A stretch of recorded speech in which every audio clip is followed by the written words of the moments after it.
Uma jovem mãe escravizada é forçada a amamentar o bebê da sinhá enquanto seu próprio filho definha de fome na senzala.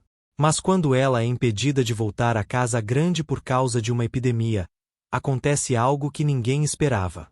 E o que ela faz em seguida deixa toda a fazenda em completo silêncio. O desfecho dessa história vai te emocionar até as lágrimas.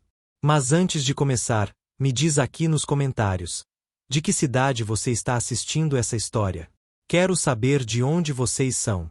E se você ama histórias reais que tocam o coração, não esquece de se inscrever no canal e ativar o sininho das notificações para não perder nenhum vídeo. Vem comigo conhecer a história incrível de Joana. O sol ainda não havia nascido completamente quando Joana ouviu o choro. Não era o choro de seu próprio filho, que dormia ao seu lado na senzala úmida e fria. Era o choro vindo da casa grande, o choro do bebê da sinhá Mariana. E Joana sabia exatamente o que aquele choro significava para ela. Tinha apenas 18 anos, mas seu corpo já carregava as marcas de uma vida inteira de trabalho forçado na fazenda dos Almeida, no interior da Bahia. Havia dado à luz seu filho, Miguel, apenas 2 semanas antes, em uma noite de dor solitária na senzala, com apenas outras mulheres escravizadas para ajudá-la. O pai da criança era João, um homem que amava, mas que fora vendido para outra fazenda 3 meses antes mesmo de saber que seria pai. Joana levantou-se com dificuldade, seu corpo ainda dolorido do parto recente. Olhou para Miguel, que dormia tranquilamente enrolado em um pano velho. Seu coração se apertou. Sabia o que estava por vir. A sinhá Mariana havia dado à luz no mesmo dia que ela, mas a mulher branca e rica tivera médicos, parteiras, conforto. E agora, como tantas outras mulheres ricas da época, havia decidido que não amamentaria seu próprio filho. Joana! A voz estridente da mucama Sara ecoou pela senzala. A sinhá está chamando. O menino está com fome. Joana fechou os olhos por um momento, sentindo o peso do leite em seus seios. Leite que era para Miguel. Leite que agora seria dado ao filho da mulher que a escravizava. Não havia escolha. Nunca havia escolha. Levantou-se, ajeitou o vestido surrado e caminhou em direção à casa grande, deixando seu próprio filho para trás.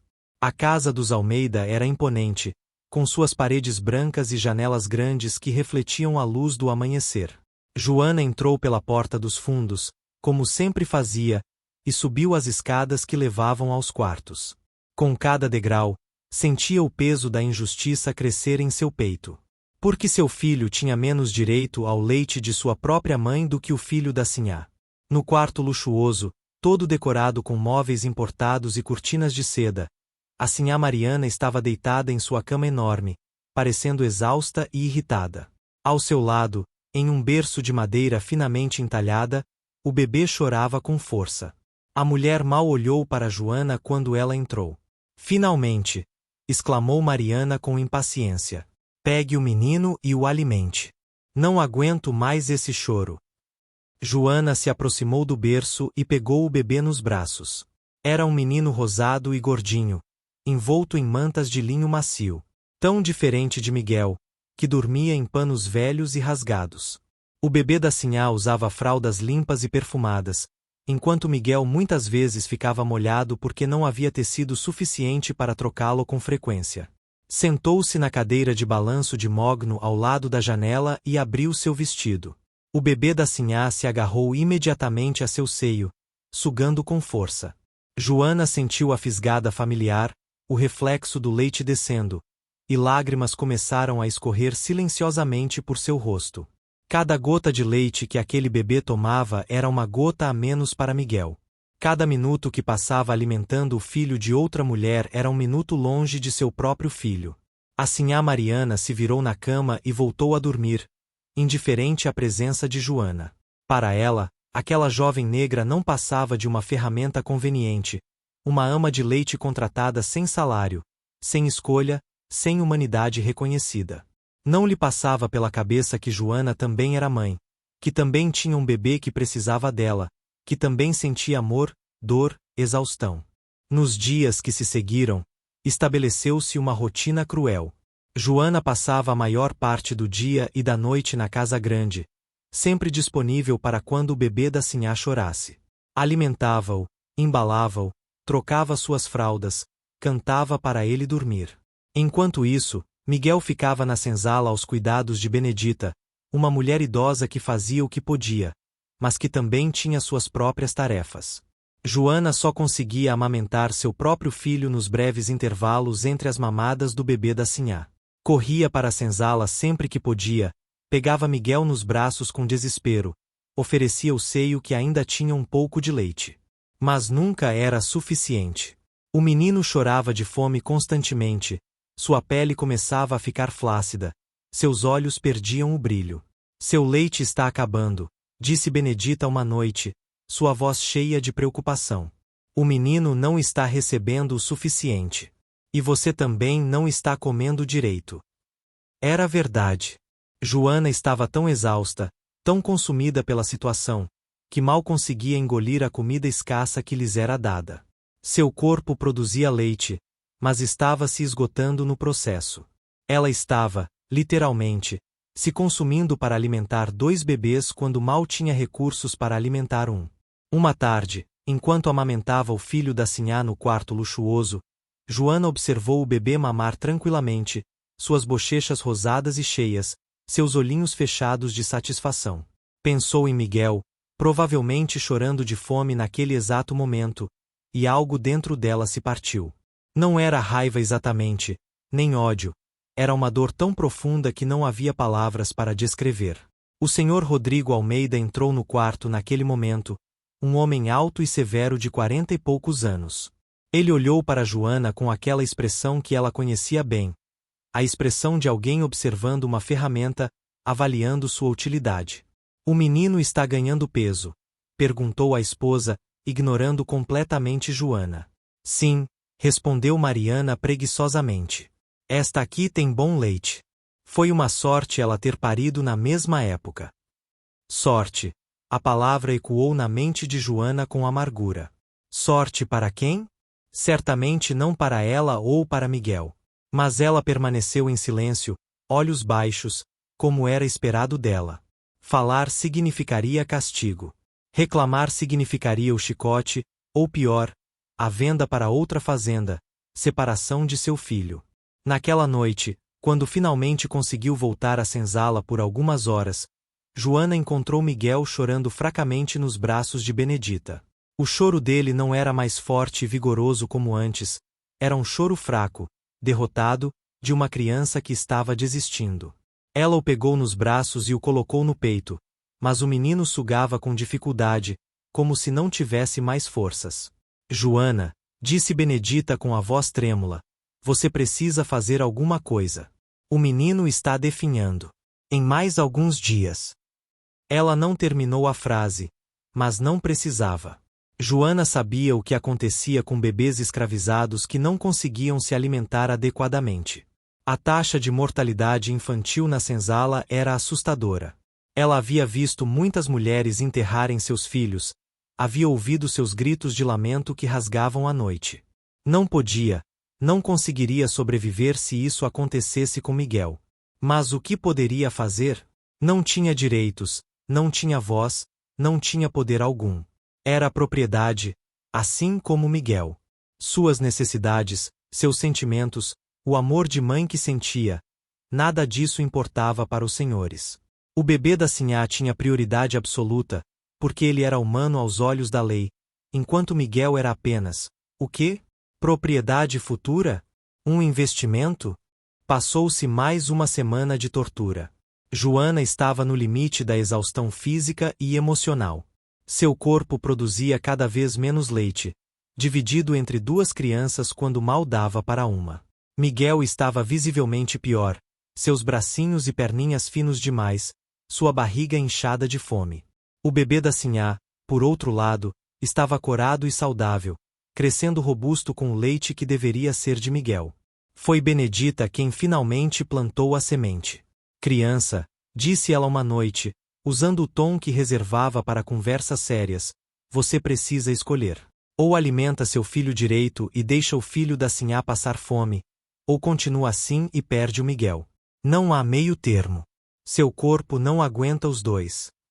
Como posso escolher? Sussurrou Joana desesperada. Se eu não alimentar o filho da sinhá, eles vão me castigar, talvez até me vender. E então Miguel ficaria sozinho de qualquer jeito. Talvez, concordou Benedita, mas pelo menos ficaria vivo. Uma criança viva sem mãe tem mais chance que uma criança morta. As palavras eram duras, mas verdadeiras. Joana passou aquela noite acordada, segurando Miguel contra o peito, sentindo seu coração bater fraco demais, seu corpo leve demais. Tomou então a decisão mais difícil de sua vida. Uma decisão que poderia custar-lhe tudo, mas que era a única chance de salvar seu filho. Na manhã seguinte, quando foi chamada para alimentar o bebê da sinhá, Joana subiu as escadas da casa grande com o coração batendo forte. Entrou no quarto, pegou o bebê choroso no colo e, pela primeira vez, fez algo completamente inesperado. Em vez de sentar na cadeira de balanço e amamentar em silêncio como sempre fazia, ela ficou parada no meio do quarto, segurando o bebê. O que está esperando? Perguntou a sinhá Mariana irritada. Alimente o menino. Joana respirou fundo. Sabia que o que estava prestes a fazer poderia destruí-la, mas não via outra saída. Sinhá, disse ela, sua voz tremendo mas determinada, preciso falar com a senhora. Mariana se sentou na cama, seus olhos se arregalando de surpresa e raiva. Falar? Você não está aqui para falar. Está aqui para amamentar meu filho. Sim, sinhá, eu sei, continuou Joana, cada palavra sendo arrancada de seu peito com dor. Mas meu filho está morrendo. Ele não está recebendo leite suficiente. Meu corpo não consegue alimentar 2 bebês. Eu imploro à senhora. Implora o quê? Mariana estava agora de pé, seu rosto vermelho de indignação. Você acha que seu moleque importa mais que meu filho? Você tem obrigação de alimentar quem eu mandar. O bebê da sinhá chorava cada vez mais alto nos braços de Joana. Ela o embalava gentilmente, mas não fazia menção de amamentá-lo. Era sua única forma de protesto, sua única arma. Sinhá, eu não estou me recusando. Estou apenas pedindo, implorando, que me deixe alimentar meu filho também. Que me dê mais comida, mais descanso, para que meu corpo possa produzir leite suficiente para os 2. Rodrigo, gritou Mariana, chamando o marido. Rodrigo, venha aqui imediatamente. O senhor Rodrigo entrou no quarto como uma tempestade, seu rosto contorcido de raiva. Atrás dele veio o feitor, um homem brutal chamado Sebastião, conhecido por sua crueldade. Joana sentiu o medo percorrer sua espinha, mas forçou-se a permanecer firme. Se ia ser castigada de qualquer forma, que pelo menos fosse por tentar salvar seu filho. O que está acontecendo aqui? Trovejou Rodrigo. Mariana apontou para Joana com um dedo acusador. Esta escrava insolente está se recusando a alimentar nosso filho. Diz que o moleque dela é mais importante. Não é isso, senhor, Joana falou rapidamente, antes que a situação piorasse ainda mais. Eu nunca disse isso. Apenas pedi mais comida e tempo para poder alimentar os 2 bebês. Meu leite está secando porque meu corpo não aguenta. Se continuar assim, em breve não terei leite nem para o bebê da sinhá. Foi um argumento calculado. Joana sabia que apelar para a humanidade daquelas pessoas seria inútil. Eles não viam Miguel como humano. Mas talvez vissem a lógica prática. Uma ama de leite desnutrida e exausta acabaria não servindo para nada.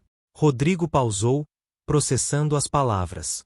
O bebê continuava chorando nos braços de Joana, e ela podia ver a hesitação em seus olhos. Não era compaixão, mas cálculo.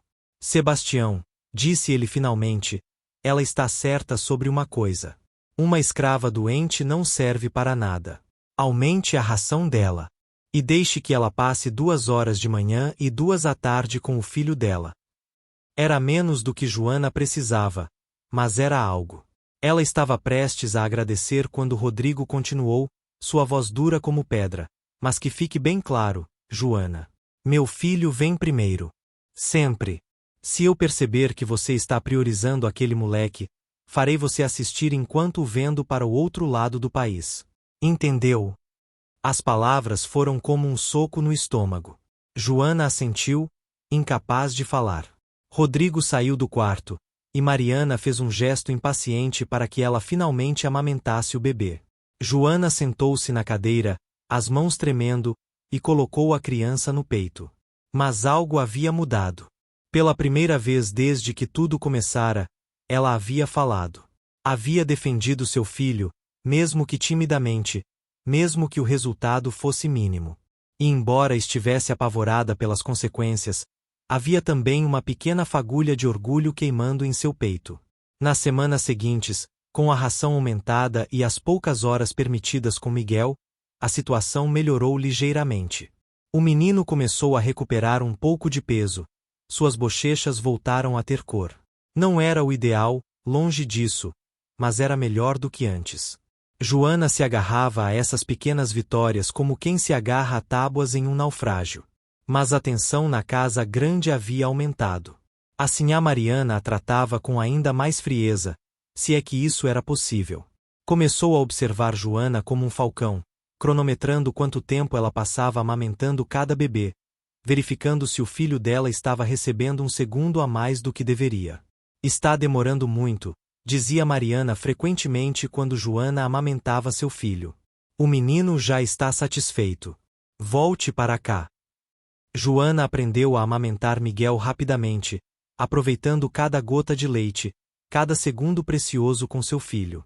Aprendeu a dormir em pé, a comer enquanto caminhava, a maximizar cada minuto que lhe era concedido. Seu corpo era um campo de batalha, seu coração estava constantemente partido entre duas crianças, mas ela persistia. As outras mulheres escravizadas começaram a olhar para ela de forma diferente. Havia respeito em seus olhos, e também medo. O que Joana fizera, falar abertamente, fazer exigências, era praticamente inédito. Algumas a admiravam por sua coragem. Outras temiam que sua atitude trouxesse represálias para todos. Você foi corajosa, disse-lhe Benedita uma noite. Ou louca. Ainda não sei qual. Talvez as duas coisas, respondeu Joana com um sorriso cansado, segurando Miguel contra o peito. Mas olhe para ele, Benedita. Olhe como está melhor. Valeu a pena. 3 meses se passaram. Miguel estava mais forte agora, um bebê saudável que sorria e balbuciava. O filho da sinhá, batizado como Pedro, também prosperava, um menino grande e rosado. Joana continuava dividida entre os dois, mas havia encontrado um ritmo, uma forma de sobreviver ao impossível. Foi em uma tarde quente de verão que tudo mudou novamente. Joana estava no quarto da sinhá, amamentando Pedro como sempre fazia, quando ouviu uma comoção lá fora. Gritos, sons de cavalos, vozes agitadas. A sinhá Mariana se levantou alarmada e correu até a janela. Meu Deus! Sussurrou ela, sua voz cheia de medo. É o médico. Algo aconteceu. Joana sentiu seu coração gelar. Continuou amamentando Pedro mecanicamente, mas seus ouvidos estavam alertas, tentando captar as palavras que vinham de baixo. Ouviu a voz grave do Sr. Rodrigo, depois a do médico, palavras como epidemia e febre e quarentena.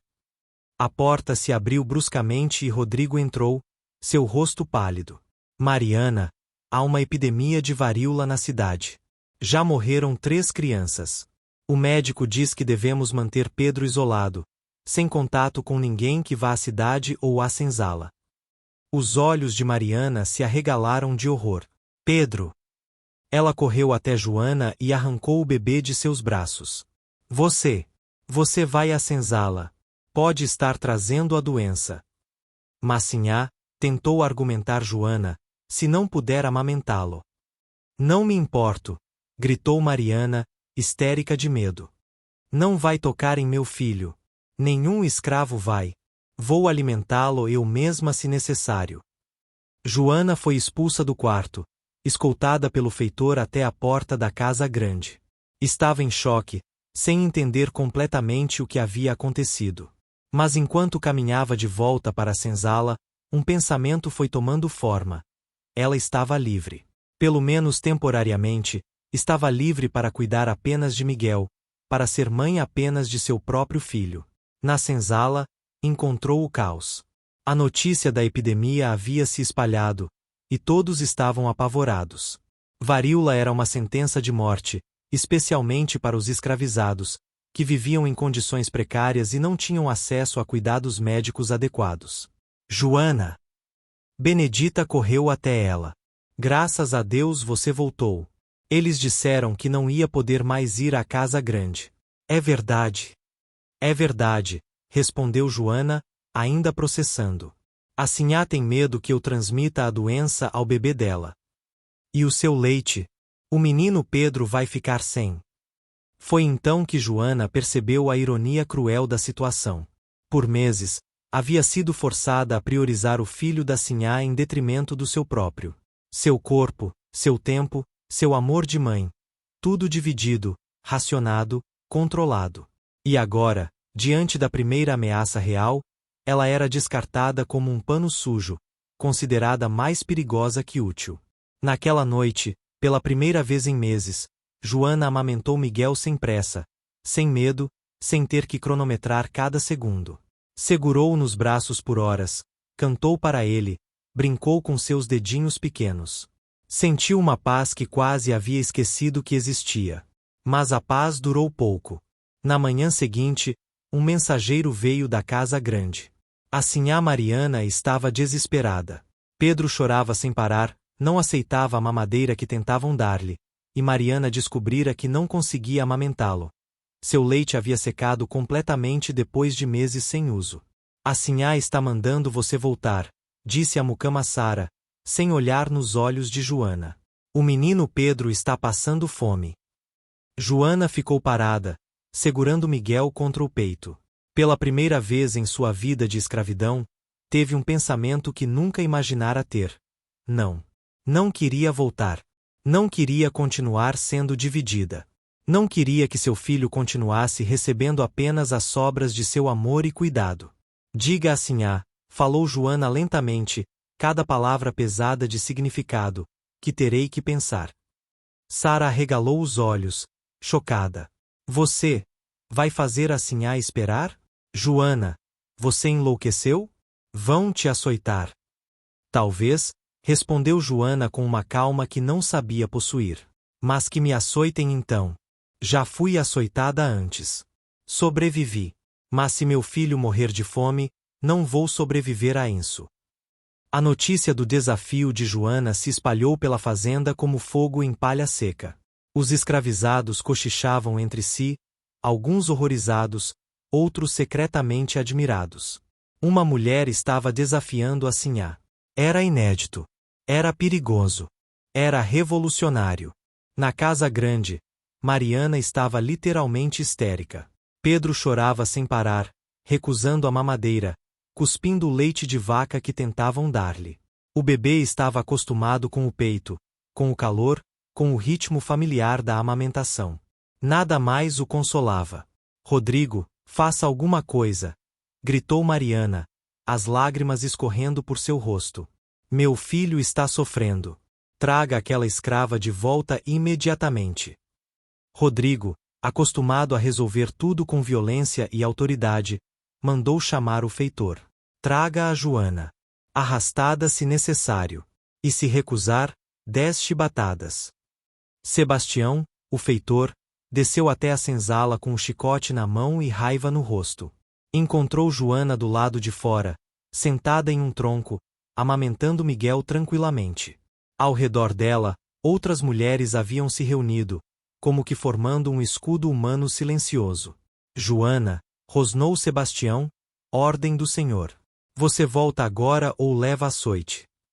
Joana olhou para ele, e em seus olhos havia algo que o feitor nunca vira antes em um escravizado. Não era medo, não era ódio, mas uma determinação absoluta. Não vou, disse ela simplesmente. O chicote silvou no ar e cortou suas costas. Joana gemeu de dor, mas não se moveu, continuou segurando Miguel. O segundo golpe veio, depois o terceiro. As mulheres ao redor começaram a chorar, mas nenhuma se moveu. Era como se todas estivessem ligadas a Joana naquele momento, compartilhando sua dor, sua resistência. No quinto golpe, Joana finalmente falou, sua voz quebrada mas clara. Pode me matar se quiser. Mas não vou deixar meu filho morrer de fome para alimentar o filho de quem me escraviza. Não vou. O chicote parou no ar. Não porque Sebastião tivesse tido um momento de consciência, mas porque um grito vindo da casa grande interrompeu tudo. Era a voz de Mariana, desesperada, chamando por ajuda. Sebastião largou o chicote e correu de volta, e Joana desabou no chão, ainda agarrada a Miguel, suas costas em fogo de dor. Benedita e outras mulheres a cercaram imediatamente, limpando os ferimentos, sussurrando palavras de conforto e espanto. Você é louca, dizia Benedita entre lágrimas, mas também é a mulher mais corajosa que já conheci. Na casa grande, o caos era total. Pedro estava com febre alta, tremendo, vomitando o pouco que conseguirá tomar. O médico fora chamado às pressas, e após examinar a criança, deu o veredito: o bebê está desidratado e desnutrido. Se não for amamentado adequadamente nas próximas horas, pode não sobreviver. Mariana caiu de joelhos, soluçando. Toda sua arrogância, todo seu senso de superioridade, desmoronaram diante da possibilidade de perder seu filho. Pela primeira vez na vida, entendeu o que Joana sentia todos os dias: o terror absoluto de ver um filho definhar, de ser impotente para salvá-lo. Rodrigo, implorou ela ao marido, faça o que for necessário. Traga a Joana. Dê a ela o que ela quiser. Só salve nosso filho. Rodrigo, o homem que sempre resolvera tudo com violência e autoritarismo, estava pela primeira vez em sua vida completamente impotente. Sua riqueza não importava, seu poder não importava, suas terras e escravos não importavam. Nada disso podia salvar seu filho. Apenas uma jovem escravizada de 18 anos, sangrando e machucada na senzala, tinha o que ele precisava. Foi ele mesmo quem desceu até a senzala, algo inédito. Os escravizados se afastaram em choque ao vê-lo se aproximar de Joana. Ele olhou para ela, para suas costas feridas, para o bebê que ela ainda segurava contra o peito, e algo em seu rosto se quebrou. Joana, disse ele, e pela primeira vez não era uma ordem, era quase um pedido. Meu filho está morrendo. O médico diz que só você pode salvá-lo. Joana o olhou por um longo momento. Podia sentir o peso daquele instante, o poder que subitamente possuía. Poder que seria tirado dela assim que a crise passasse, mas que naquele momento era absoluto. E o meu filho? Perguntou ela. Ele também importa. Rodrigo respirou fundo. Cada palavra que estava prestes a dizer custava-lhe mais que ouro. Diga o que precisa. Tempo, respondeu Joana imediatamente. Tempo igual para amamentar Miguel. Comida suficiente para produzir leite para 2. Um lugar na casa grande para ficar perto de ambos os bebês. E, ela hesitou, sabendo que estava arriscando tudo, minha liberdade e a de Miguel. Quando os bebês forem desmamados. O silêncio que se seguiu era tão profundo que parecia possível ouvir cada coração batendo. Rodrigo ficou pálido, depois vermelho. Estava sendo chantageado por uma escrava. A humilhação era insuportável. Mas então ouviu, vindo da casa grande, o choro fraco de Pedro, cada vez mais fraco. Está bem, disse ele finalmente, cada palavra arrancada de sua garganta como vidro. Está bem. Mas primeiro salve meu filho. Depois conversaremos sobre os termos. Não, disse Joana, firme. Primeiro a promessa por escrito, testemunhada pelo padre Miguel. Depois eu vou. O padre Miguel foi chamado às pressas. O velho sacerdote, que conhecia bem os horrores da escravidão e secretamente trabalhava pela abolição, quase não acreditou no que estava testemunhando. Ali estava ele, sendo convocado para documentar um acordo entre um senhor de escravos e uma mulher escravizada, um acordo que era literalmente uma questão de vida ou morte. Com mãos trêmulas, Rodrigo assinou o documento que o padre redigiu. Joana e seu filho Miguel receberiam suas cartas de alforria assim que ambos os bebês fossem desmamados, o que tipicamente aconteceria em torno de um ano. Até lá, Joana teria condições dignas, alimentação adequada, e tempo igual para cuidar de ambas as crianças. Só então, segurando o documento assinado e testemunhado, Joana concordou em subir até a casa grande. Mas desta vez, não subiu sozinha. Levou Miguel consigo, e deixou claro que eles seriam um pacote completo. Se queriam seu leite para Pedro, teriam que aceitar a presença de Miguel também. Mariana, que horas antes teria achado ultrajante ter um bebê escravizado no mesmo quarto que seu filho, não disse uma palavra. Apenas observou, lágrimas nos olhos, enquanto Joana amamentava Pedro, que sugava desesperadamente, sua cor gradualmente voltando, seus choros se acalmando. E depois, no mesmo quarto luxuoso, Joana amamentou Miguel, dando-lhe o mesmo tempo, o mesmo cuidado, o mesmo amor. Nos meses que se seguiram, algo extraordinário aconteceu na fazenda dos Almeida. Joana permaneceu na casa grande, em um quarto simples mas limpo nos fundos, com Miguel sempre ao seu lado. Todos os dias, amamentava os 2 bebês, alternando entre eles com uma justiça que antes lhe era negada.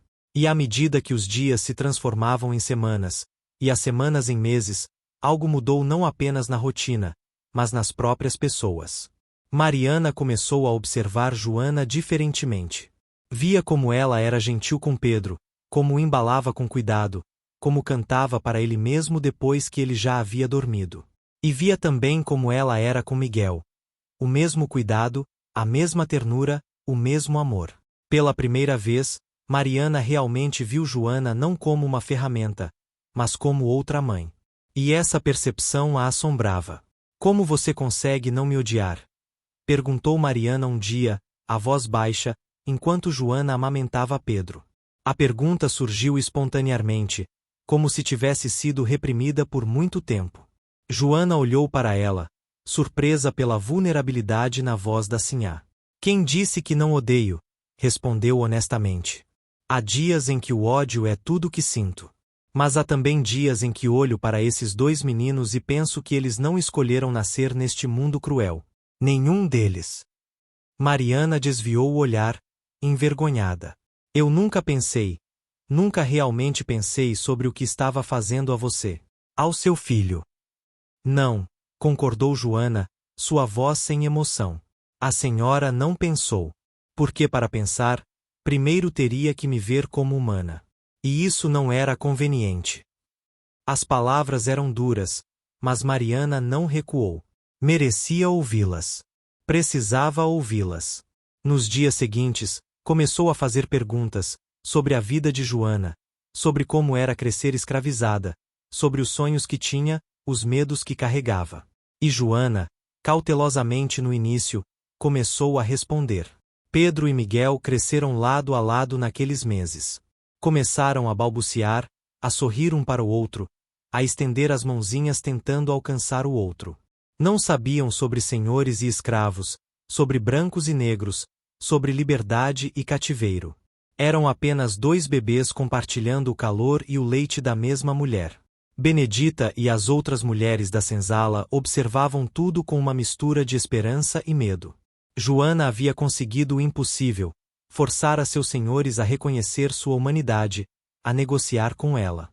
Mas e depois? Quando os bebês fossem desmamados, quando a carta de alforria fosse entregue, o que aconteceria com o resto deles? A coragem de Joana seria uma inspiração ou uma sentença de punição coletiva? O senhor Rodrigo, por sua vez, lutava com suas próprias contradições. Odiava ter sido forçado a ceder, odiava o precedente que isso estabelecia.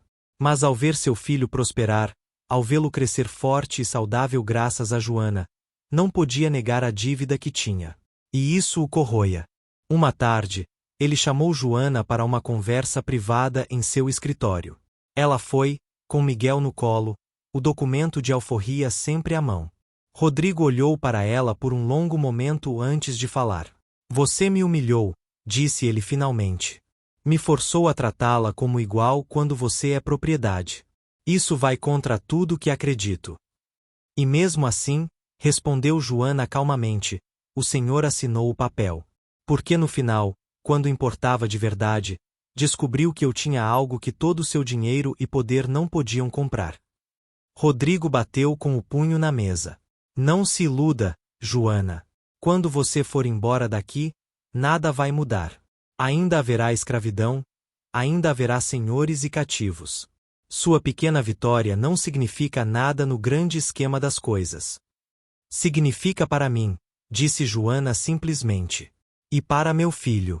E talvez, só talvez, signifique algo também para seu filho quando crescer e perguntar por que o menino que mamou ao seu lado não estava mais lá. O que o Senhor vai dizer a ele? Que algumas vidas importam e outras não. Rodrigo não tinha resposta para isso. Dispensou Joana com um gesto irritado, mas ela podia ver que suas palavras o haviam atingido. Sementes de dúvida, pequenas talvez, mas ali estavam. Os meses passaram. Pedro e Miguel cresceram, ganharam peso, começaram a sentar, depois a engatinhar. E quando finalmente chegou o dia de serem desmamados, a casa inteira parecia conter a respiração. O acordo seria honrado? Joana realmente receberia sua liberdade? Na manhã marcada, o padre Miguel chegou, trazendo consigo 2 observadores, homens respeitados da cidade que testemunhariam a entrega oficial das cartas de alforria. Rodrigo estava pálido mas decidido. Mariana chorava silenciosamente. E Joana, com Miguel nos braços, aguardava com o coração na garganta. Joana, começou Rodrigo, sua voz formal, conforme acordado, você e seu filho estão agora livres. Ele estendeu os documentos, devidamente assinados e registrados. Podem ir. Joana pegou os papéis com mãos trêmulas. Liberdade. Depois de 18 anos de escravidão, finalmente tinha liberdade. E mais importante, Miguel nunca conheceria correntes. Lágrimas escorreram por seu rosto enquanto segurava os documentos contra o peito. Mas antes de sair, ela se virou para Mariana. Sim, não, Mariana. Obrigada por deixar que eu salvasse meu filho. Sei que não foi fácil para a senhora. Mariana se aproximou e, para choque de todos os presentes, abraçou Joana. Não, sussurrou ela, obrigada a você. Por me ensinar a ver. Por me fazer entender que toda mãe, não importa sua cor, ama seu filho da mesma forma. Vou lembrar dessa lição. Joana olhou para Pedro pela última vez, o menino que havia amamentado junto com seu próprio filho.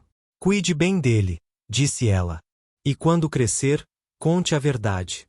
Não deixe que cresça achando que o que aconteceu aqui era normal ou certo. Vou contar, prometeu Mariana. Vou fazer com que ele entenda. Joana saiu da fazenda naquela tarde, Miguel no colo, os documentos de liberdade seguros em sua bolsa.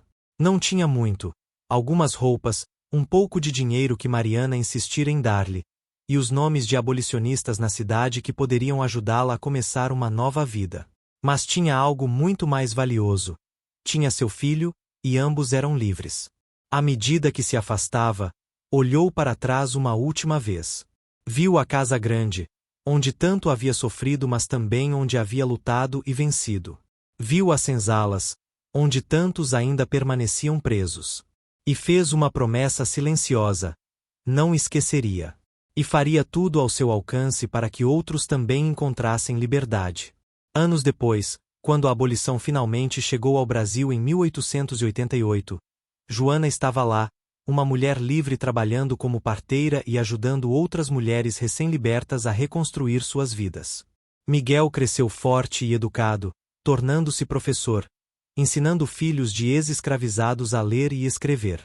E Pedro, o menino branco que havia mamado ao lado de Miguel, cresceu ouvindo a história de Joana, contada por sua mãe Mariana repetidas vezes. E quando se tornou adulto, tornou-se um dos advogados que lutavam pelos direitos dos recém-libertos, trabalhando para construir um mundo mais justo. A história de Joana se espalhou, contada em sussurros nas senzalas, em sermões nas igrejas abolicionistas, em reuniões secretas de resistência. A história da jovem mãe que recusou escolher entre 2 bebês, e ao fazer isso, forçou seus opressores a reconhecer sua humanidade. Não foi uma revolução. Não libertou centenas de escravizados. Mas libertou 2, uma mãe e seu filho. E às vezes, as maiores mudanças começam com os menores atos de coragem. Porque Joana provou algo fundamental: que o amor de uma mãe pode mover montanhas, pode quebrar correntes, pode mudar até mesmo os corações mais endurecidos. Que reconhecer a humanidade do outro não é fraqueza, mas a única verdadeira força. E que às vezes, o ato mais revolucionário possível é simplesmente dizer não. Não ao sofrimento do seu filho, não à injustiça, não ao sistema que tenta convencê-la de que algumas vidas importam menos que outras. A casa grande dos Almeida eventualmente caiu em ruínas, como todas caíram. Mas a história de Joana permaneceu, passada de geração em geração, um lembrete de que até mesmo nos momentos mais sombrios da humanidade, há faróis de luz.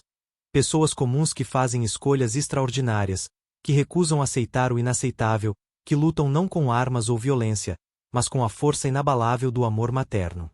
E quando os bisnetos de Joana e de Pedro eventualmente se conheceram décadas depois, reconheceram um no outro algo familiar. O eco de duas crianças que uma vez mamaram do mesmo seio, que uma vez estiveram unidos antes que o mundo tentasse separá-los. E juntos, continuaram o trabalho de construir um país onde nenhuma mãe jamais teria que escolher entre seu filho e sua sobrevivência, onde nenhuma criança nasceria em correntes, onde o leite de uma mãe pertenceria apenas àqueles a quem ela escolhesse dar. Essa é a história de Joana, não de uma santa, não de uma heroína perfeita, mas de uma mulher real que fez o que qualquer mãe faria. Lutou por seu filho com cada gota de força que tinha. E ao fazer isso, mudou não apenas seu destino, mas o destino de todos que testemunharam sua coragem. Fim.